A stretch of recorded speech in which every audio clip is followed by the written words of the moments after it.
Aujourd'hui, on va voir l'anatomie du cerveau. Le cerveau est constitué d'une unité reliée par le corps calleux. Il est formé par la substance grise, qui est le cortex cérébral en périphérie, plus des amas profonds noyaux gris ou aussi noyaux gris. Et de la substance blanche située en profondeur, qu'on voit ici, et au niveau du corps calleux. Corps calleux.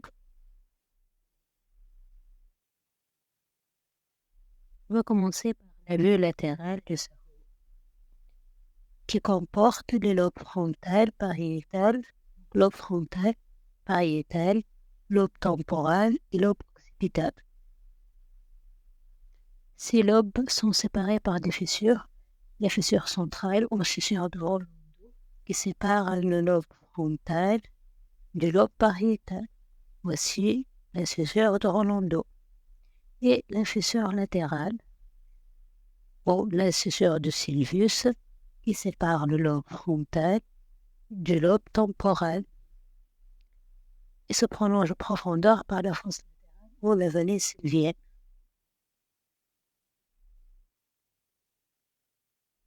La fissure pariéto-occipitale sépare le lobe pariétal du lobe occipital. La fissure temporo-occipitale qui délimite les lobes temporal et le lobe occipital. Au sein des lobes intestins, la sillon précentrale au pré-rolandique qui délimite avec la fissure centrale l'aire frontale ascendante. Aussi l'aire frontale ascendante, le sillon post-central ou post-rolandique qui délimite avec la fissure centrale l'aire pariétale ascendante.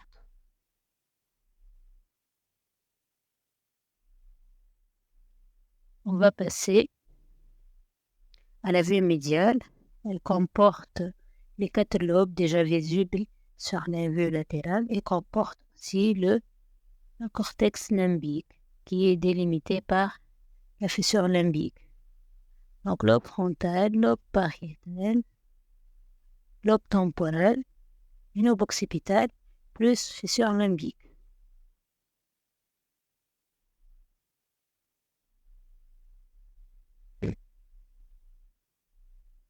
Formé aussi par des sillons, le sillon singulaire, le sillon calcarien, situé à la base du lobe occipital et qui relie le pôle occipital à l'extrémité antérieure du sillon pariéto-occipital. Voici la fissure centrale du sillon, les sillons pré- et post-centraux, fissure pariéto-occipitale et le corps calleux comporte dans la vue médiale. Donc, c'est une commissure de substance blanche de 10 cm de longueur qui relie les deux hémisphères. Il est formé par le genou qui se termine par le bec du corps calleux. Voici le bec et le corps qui forme le toit des ventricules latéraux. Et le splénium, le cingulum situé entre le corps calleux et les sillons singulaires, au marginal et l'hippocampe. On va passer aux coupes anatomiques du cerveau. La coupe de Charcot, c'est une coupe frontale des hémisphères qui met en évidence les fissures longitudinales qui séparent les deux hémisphères et le corps calleux. Les ventricules latéraux, voici le ventricule ici, donc séparés par le septum pellucidum, contient le phonix rayonnant le corps. Le cortex insulaire, donc il est au fond aussi de la fosse latérale, aussi le cortex insulaire et les fosses latérales, voici les deux fosses latérales, entre les lobes frontaux et temporaux, voici les fosses latérales où circulent les artères cérébrales noyées. Les noyaux gris centraux qui sont thalamus, noyau codé, noyau lenticulaire, contient le putamen, pallidium interne et pallidium interne, capsule externe qui est entre le putamen et le claustrum et la capsule extrême, voici capsule extrême. le colostrum. Voici le colostrum qui est situé entre le putamen cortex insulaire. Plusieurs espaces entre le thalamus, le pallidum interne. Les ventricules latéraux, donc sont les cornes frontales. Voici les cornes occipitales. Voici le troisième ventricule ici. Il n'est pas totalement visible de part et d'autre du thalamus. Et la tête et la queue du noyau codé. Et la coupe de Flechisch, la coupe de Fleschig, c'est une coupe transversale des hémisphères. C'est un gros passant par le genou et le splénium du corps calleux. Voici la coupe. C'est ce que va donner. Donc, on a le putamen et le pallidum latéralement et la capsule interne. Voici la capsule interne entre thalamus et le pallidum avec un bras antérieur et un genou et un bras postérieur. Le lieu de passage de faisceaux descendant et ascendant. On va passer aux noyaux gris centraux. Ce sont des amas de substances grises situés dans la profondeur des hémisphères. Donc, on a les noyaux gris centraux situés dans le diocèle, sont thalamus, hypothalamus, noyau subthalamique ou cordelius. Noyaux gris centraux télencéphaliques situés dans le télencéphale sont noyau codé, noyau lenticulaire qui est divisé en trois putamen, pallidum interne ou global externe et pallidum interne ou global. Voici le noyau codé, le putamen, le globus pallidum interne, globus pallidum interne, le noyau subthalamique et la substance noire et aussi le thalamus. Donc le noyau codé et le putamen forment un striatum et le pallidium constitue avec ces deux globes pâles externes et internes le pallius. Si on va résumer le noyau gris centraux, donc il y a des noyaux optostriés sont formés par thalamus et corps striés formés des noyaux lenticulaires et le colostrum. Le noyau lenticulaire comporte putamen et pallidum. Putamen noyau codé, donc neostriatum, et pallidum, elle seule, c'est le pallidostriatum. On a les noyaux sous-optostriés, sont la zone incertaine, locus niger, cordelius et noyau rouge. Le thalamus, donc, il est le plus dur, il est appliqué contre le bord latéral du troisième ventricule. Il adopte grossièrement la forme d'un œuf. Voici le thalamus. Cette partie postérieure est flanquée par deux noyaux. On a les corps genouillés, divisés en trois parties par la lame médulaire interne, une partie latérale, sans noyaux latéraux, et une partie médiale, sans noyaux médiaux, et une partie antérieure qui sont noyaux antérieurs.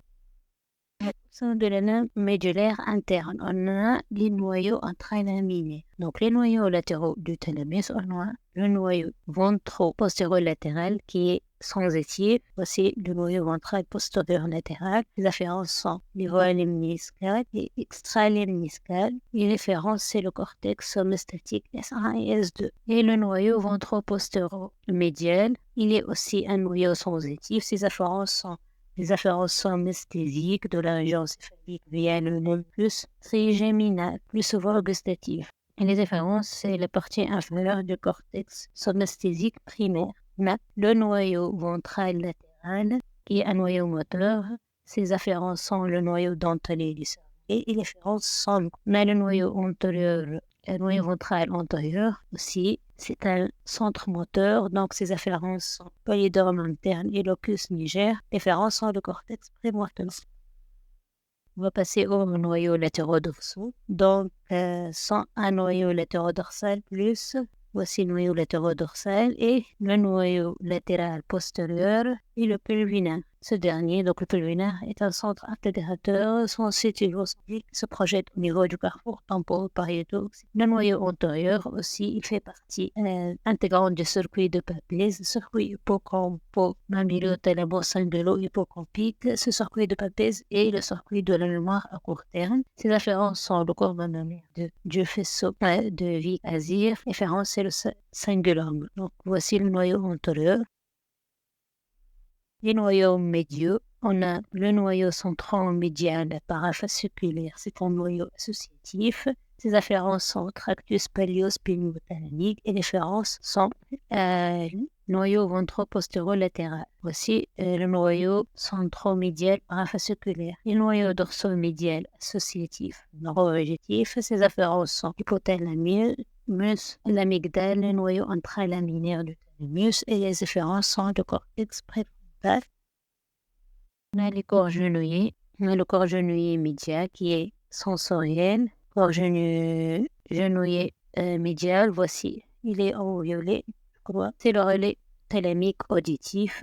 Ces afférences sont les voies cochléo-géniculées et les afférences sont le cortex temporal primaire R41 et 42 de Brodmann. Et on a le corps genouillé latéral en mauve qui est sensoriel, le relais thalamique résiduel de la voie rétino-géniculo-striée. Ces afférences sont les voies rétino-géniculées et les afférences sont en radiation optique qui gagnent le cortex occipital primaire R17 de Brodmann ou R strié.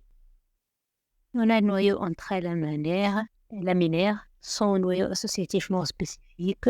Ces noyaux antral laminaires à l'intérieur. Le associatif non spécifique, ces afférences sont diffuses et les afférences principales sont le striatum et le cortex frontal. Ces deux principaux noyaux sont le noyau centromédian et le noyau parafasciculaire, qui forment le complexe centromédian.